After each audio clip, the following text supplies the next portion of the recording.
Welcome to the Big Fat Real Estate Checks podcast with Marco Kozlowski, where we help investors like you get the knowledge and skills you need to replace your JOB with passive cash flow for life. Hey everyone, welcome to another episode of Big Fat Real Estate Checks. Hope you're enjoying all the previous episodes. And of course, if you haven't listened to any previous episodes, please do at least the first 10. That'll give you a really good basic understanding of our philosophy, buying assets that are highly cash flowing with none of your own money, thanks to asset-based lending and creative financing solutions. And of course, if you love this, I highly encourage that you give us an honest and honorable review and share this with as many humans as possible, because the more people we help, the more our mission of helping as many humans as possible achieve financial freedom by having other people's money work for you instead of you working for money and being a slave to something that you absolutely hate doing. I see too many people that just go throughout their lives and are too concerned over what the economy could be doing. There's always going to be a need for people to live somewhere, and the more assets that you own, you also get tax deductions, much better cash flow, less tax, and there's so many advantages to owning property. And of course, if you have none of your own money involved, the risk is close to zero. So really excited to help you and as many people as possible get the tools and the knowledge necessary in order to achieve financial independence. And of course, I'm joined today with Gabriel Araish, from Montreal, and Francesco Galluccio, originally from Italia, but is living in Toronto with him and his family.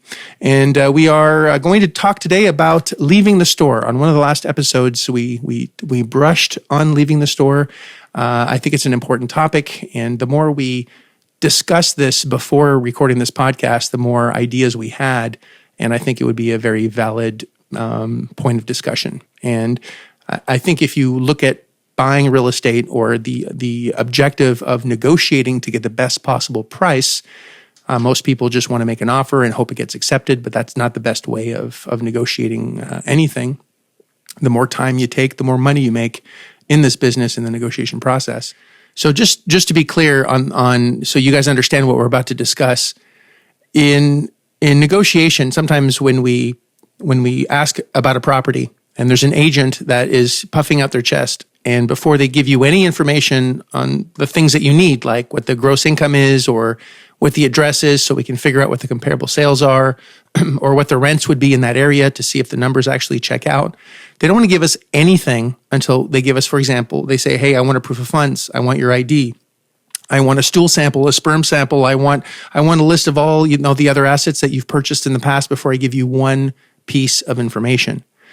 And many will actually just fold and start either giving that information or just hang up the phone and say, I don't have any of this stuff, so I guess this isn't for me. But that's really not the behavior that you should have. And we liken this to leaving the store. So Gabriel, can you please explain what we mean by that? Absolutely. Well, I'd like to just kind of go back to what we've brushed on last time, just to give the example of a real life example for people who leave a store typically. So the example I want to use is, put yourself in the mindset that you want to buy a sweater. And so you go out to one store. Now, obviously, you can buy a sweater from many different stores, not just one store. And that's something that you want to keep in mind. But once you walk into the store, if you walk in and before you even start looking at sweaters and the salesperson comes running at you, say, oh, wait, please give me a picture of your bank statement. And I want to see if you can afford to buy any of the sweaters over here. And I'd like to see some ID as well. And they start asking for, 7, 8 different things. What's your reflex? And I hope you said leave the store, because that's what you should be doing. You shouldn't be, I don't think I would show anybody my bank account before even buying a sweater. And it's the same thing that applies into real estate. So leaving the store, why would you leave the store though? Because you have other options, correct? So you can go buy a sweater at store number 2, store number 3, store number 4, and so on and so forth. You can even buy them online now. The same applies to real estate. And there's multiple ways or multiple reasons, I should say, that you would leave a store. And if we want to take the same example here in real estate, one of the common rebuttals that people get from brokers, real estate brokers and sellers, is as soon as you have not an interest in a property, as soon as you start asking questions about a property, the first thing they ask for is a proof of funds. They want to know if you can buy this property, if you have the funds or the capacity, the financial capacity to buy the property. Now, if you would leave the store, if a salesperson asked you for a bank statement picture to buy a sweater, why wouldn't you do the same thing when you're going to a real estate store? Because when you're inquiring about a property, whether it be through a broker or a seller for that one property, that's the equivalent of going into that store for that real estate property. There's a million properties out there for sale. That means there's a million stores for you to go shop at. So why is it that most people provide things like proof of funds and give, sign all these documents and provide IDs and picture IDs and whatnot for real estate, but they don't do that when they go shopping for their regular, items like sweaters and hats and so on? I just want to add on that, Gabriel. Yes, when you do go into a store or you're talking to a broker, I understand they're asking you these things, and I don't know what kind of store, clothing store, ask you for your ID and sperm samples and all that. But whatever, where you shop is your business. But most brokers or sellers will try to pre-qualify someone, and that's why they're asking, for your income or your bank statement, or if you have any similar properties, because they don't want to waste their time. I can appreciate that. But at the same time, most wealthy people will not disclose all their earnings and all that until they try on the shirt, see if it's a good fit. And then we can, you can give them some of the information that they do need so they feel comfortable to make sure that you're a real buyer. And if they don't want to entertain that, if they don't say, no, you're not trying on the shirt. And I've seen this many times. They're like, no, we're not negotiating until we have something in writing from you. It's like, this is the first conversation we're having. Let's see if it's a good fit first. And then if so, happy to provide you whatever you need. And that's the approach you have to take, is happy to, in a non-confrontational way, happy to provide you what you need. Let's see if this is a good fit. Let's see if it makes me look good. Very, very good. Also, it's also like a test, because they don't want to waste their time, just like Frank said. So if an agent says, listen, I need a proof of funds, I need this, I need that, I need this, and you push back in a way where, why am I going to give you this? I don't have any information that I need. I need to try on this sweater before I even want to see if I want to buy it. So if you need all these things, you're going to waste my time and I'm going to waste your time, and I'm just going to go buy something else. And when the agent hears how upset you are, basically you're saying, I'm about to leave this store and I'm going to go take my money somewhere else, then the agent will chase you and say, okay, I just want to make sure that you were a real buyer, because that's how real buyers behave. So instead of just saying, yeah, I'll give you what I need, or you disappeared, never call them back, when an agent gets a call, or, Frank, you talk about this, when an agent first lists a property, how many calls do you think they get? We know a few agents, and every time they list a property on, many of these websites or the MLS, they literally kiss their wife goodbye, their kids goodbye. They're not going to see them for the next month. They literally receive hundreds of calls and emails a week, if not a day. And they're obviously trying to weed out all the tire kickers, and there's a lot of them there. And that's where you come out, depending how you postured yourself, depending how you react to what they're asking, will pre-qualify you as a buyer. Like Marco said, a real wealthy person is not going to take, not that it's shit, it's not going to take that from someone. Like, hey man, I came into your store looking to see if I want to buy this shirt or this house or this building. I want to see if it's a good fit first. Then when it is, then we can continue this conversation. And on the flip side, if you just do what they ask you and then you send them a proof of funds because you actually have the funds to buy this in cash or whatnot, and you just keep doing everything they ask you for, what do you think is going to happen to the price of the property when you try and negotiate it down? If every time they say something, you say yes, you're gonna probably buy this property wrong, which is the foundation of real estate is to buy the property right. You're not asserting your financial dominance, and you're basically going to keel over on anything that they ask. And as soon as if you've never said no, they know that they can ask for anything. And your negotiation position completely goes out the window. And the fact that you're a real buyer might actually they might not believe that you can actually close, because real money says no a lot. If you've ever been in sales, a person that has a lot of money doesn't say yes to a lot. They're very hard to, nail down. And that's the person that you are going to be. You're not in sales anymore. You're a buyer. And if someone is pushing you I want this, I need this, I need this. No, I'm not going to give you that. I don't need to give you this. I want this, or I'm not writing the check. And remember, we're using other people's money. You have access to money, which is much more important and more valuable than having money.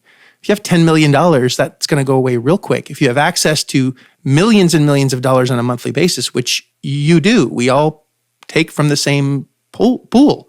And there's tons of money out there for deals. There's never a shortage of deals. In fact, there's more money than there is deals. And if you don't behave the right way, if you don't leave the store for number one reason is, for example, in Gabriel's example, I need this, I need this, I need this. Nope, not going to give it to you. See you later. Or in Frank's reason, it's, they're trying to pre-qualify you or test you to see if you're real. And if you don't push back or behave like someone with money would, then if by staying in the store, they know that you're not real.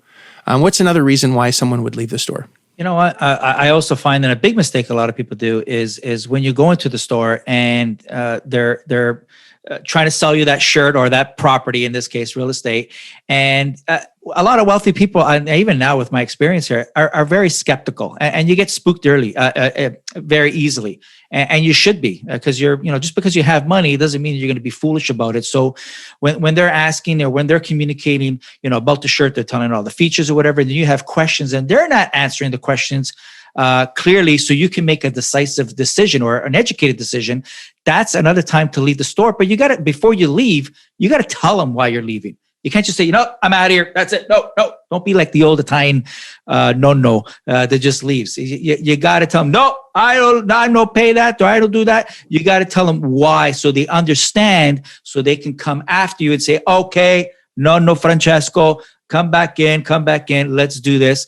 This is what you need to know. This is what we'll give you. So you got to come from the posture that, yes, wealthy people are skeptical, and you should be, and trust but verify. We mentioned this a few times. Can you give me an example of that, Frank? I love your Italian example, but I want to tie it into something that would be more concrete. If I'm no idea what you just talked about, what would be an example of the reason why you're leaving the store?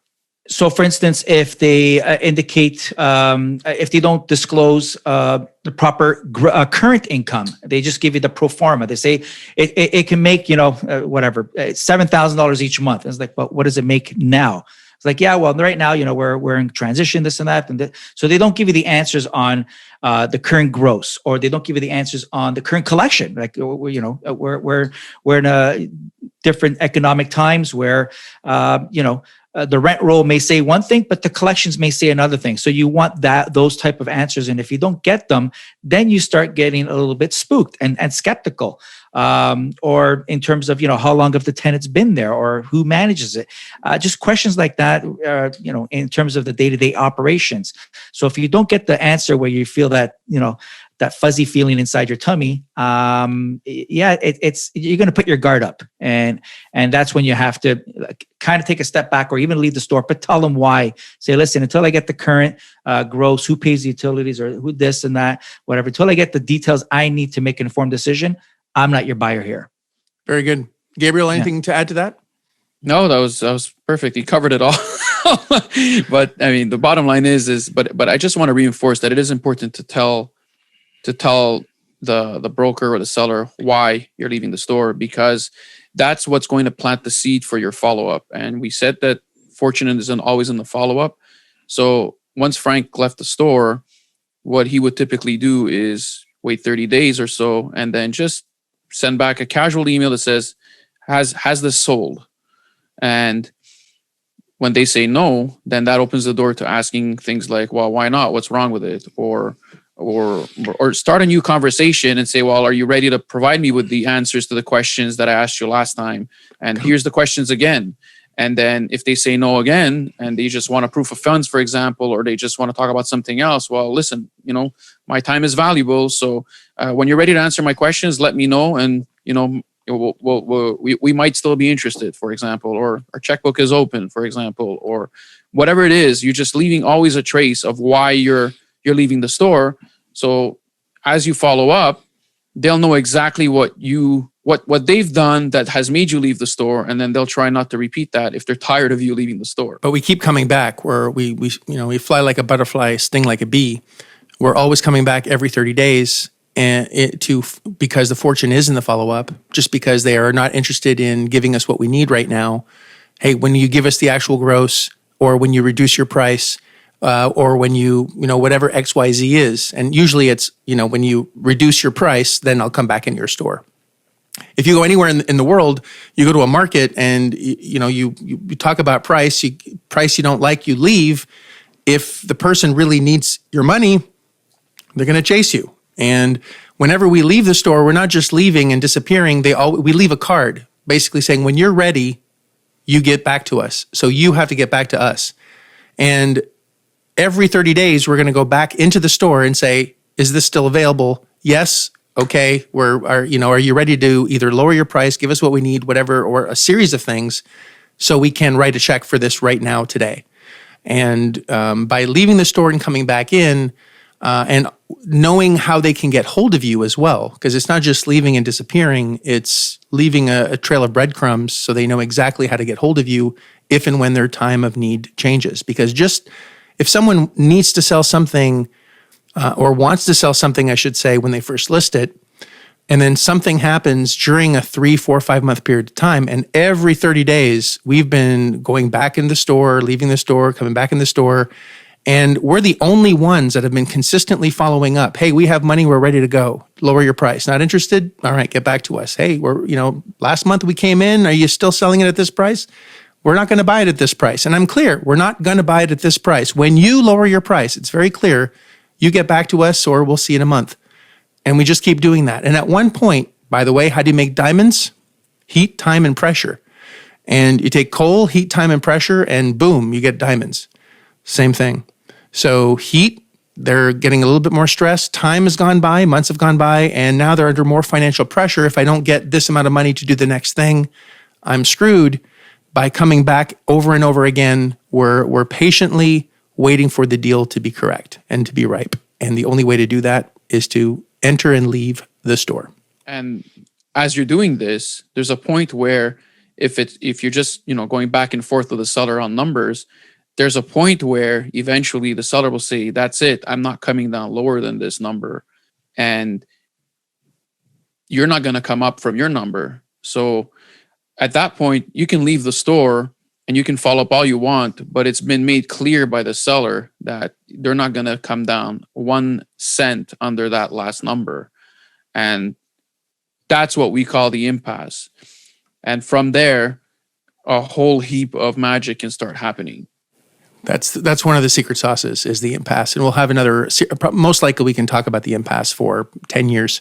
I actually do classes every Tuesday, Wednesday, and Thursday to my people on the impasse and the compression impasse and impasse solution. So impasse is really the magic.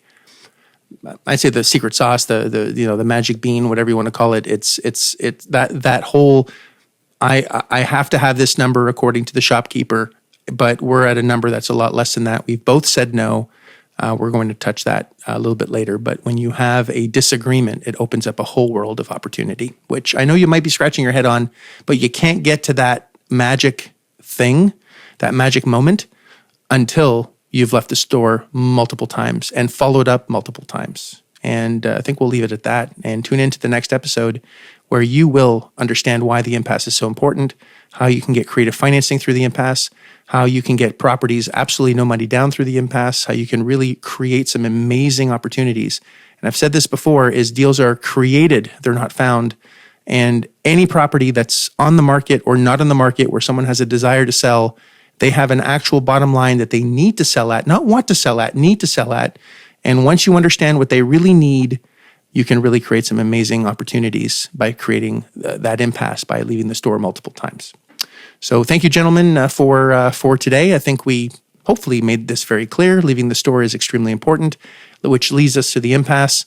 And again, once you master these techniques and these processes and the philosophy behind it and the mindset, which is extremely important, because we can give you all the tools you want, but if you don't have the mindset to actually do this, nothing's going to happen. Nothing has ever been done by doing nothing other than getting in a worse position than you already are. So I hope this was very helpful. Again, if you love this, leave a review, an honorable one. Share it with your friends and family and anyone that you know on your social media. We appreciate that. And tune into the next episode where we're really going to get into the meat of the impasse. And I think you're really going to understand what we mean by the magic of the impasse. Thank you so much, gentlemen. Appreciate you both very much. And of course, you, the listener, we'll see you next time. If you like this episode of Big Fat Real Estate Checks, then show some love by leaving a comment and a good rating. Also, as a thank you for tuning in today, we've got a special free gift. The journey to passive cash flow for a life starts by finding deals, and it's easier than you think. Simply go to getdealsbytuesday.com, enter your email address, and we'll send you a free quick start course called Deals by Tuesday. Even if it's 11 p.m. Monday night, this course will show you how to find discounted real estate deals by Tuesday. It's that fast and simple. Go to getdealsbytuesday.com and start your journey toward life-changing cash flow today. Thanks for tuning in, and we'll see you on the next episode.